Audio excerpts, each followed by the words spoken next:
Okay guys, here we go again with the new camera thing. I actually bumped it last time and it stopped.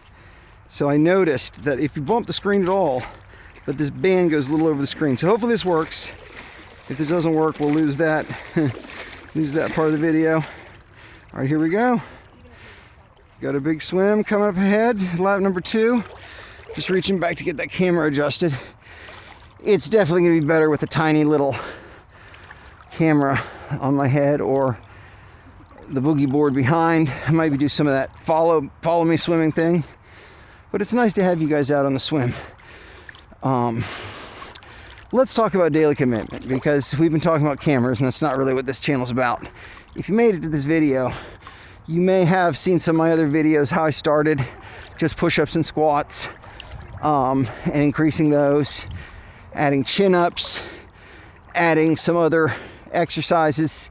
I can't even think of how many different exercises I did. I did some dead bug crawls, some primal movement stuff, done a bunch of different stuff.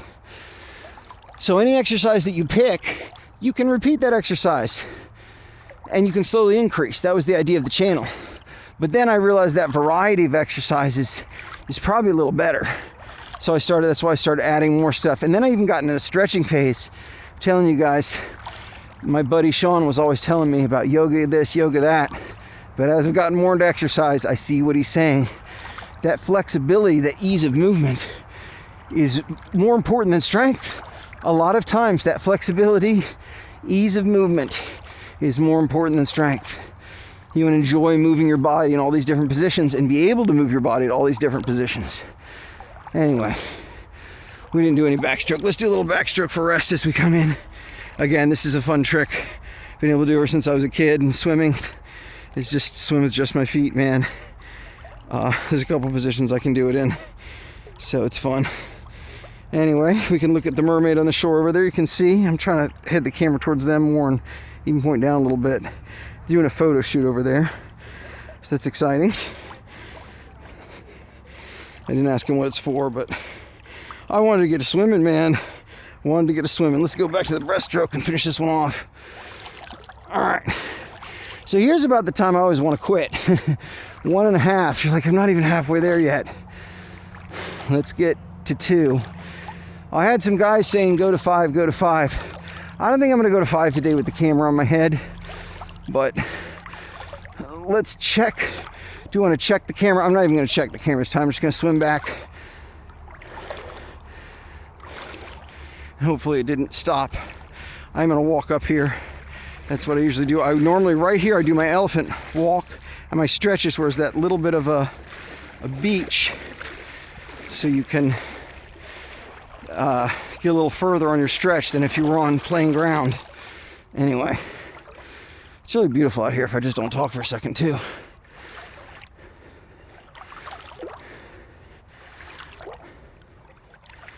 Just the sound of there's a couple little spots that make waves. In front sometimes if I put my hands too high, but my shoulders, as my arms go around, make little waves all the time. It's fun.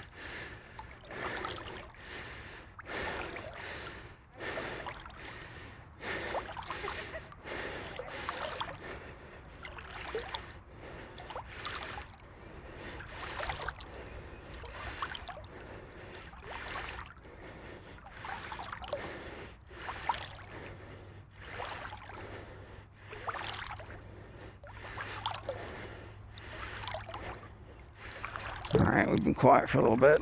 It's nice. It doesn't drain the breath as quickly.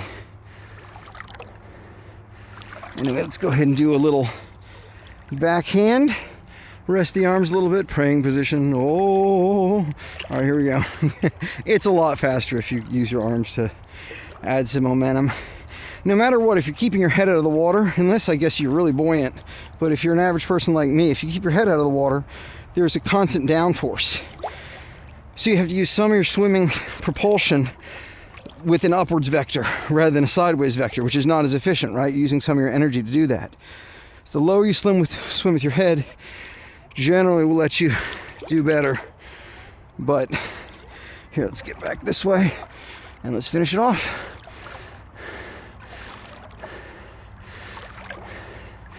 We'll see if we got the whole thing. I might have been talking to nobody.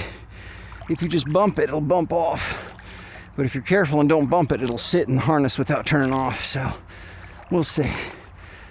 We're almost back.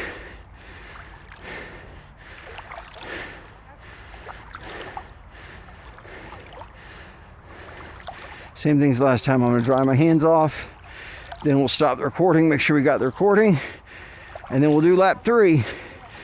Lap 2 and 3 are the ones you want to quit on, I think. At the end of 3, you never feel like quitting. You're like, oh, I've got lap 4, I'm 1 away. But we'll get to that lap 5. We'll get to lap 5 soon, guys. I know I had one commenter talking about lap 5. It'll happen.